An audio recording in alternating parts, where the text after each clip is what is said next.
Headlines of the week.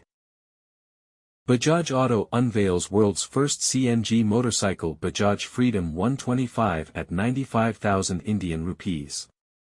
Bajaj Auto, the Indian two-wheeler automobile manufacturing leader, has unveiled the world's first bike powered by compressed natural gas (CNG). The bike is called Freedom and it is the first mass-produced CNG motorcycle in the world. Motorola Solutions announces new global R&D center in Cork, Ireland. Motorola Solutions recently announced the opening of a new research and development center in Cork, Ireland, expected to generate 200 highly skilled jobs. AIG appoints Adam Burk as Global Treasurer and Head of Corporate Development.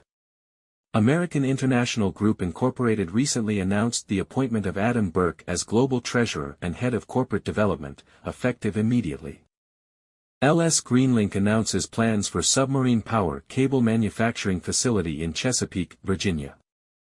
LS Greenlink USA Incorporated, a wholly owned subsidiary of LS Cable and System Limited, has selected a 98-acre brownfield site in Chesapeake, Virginia, for its new state-of-the-art submarine power cable manufacturing facility. Zwitterco raises $58.4 million in Series B funding led by Evoque Innovations. Zwitterco, which is transforming water treatment through advanced membrane technologies, recently announced the successful close of its Series B funding round led by Evoque Innovations.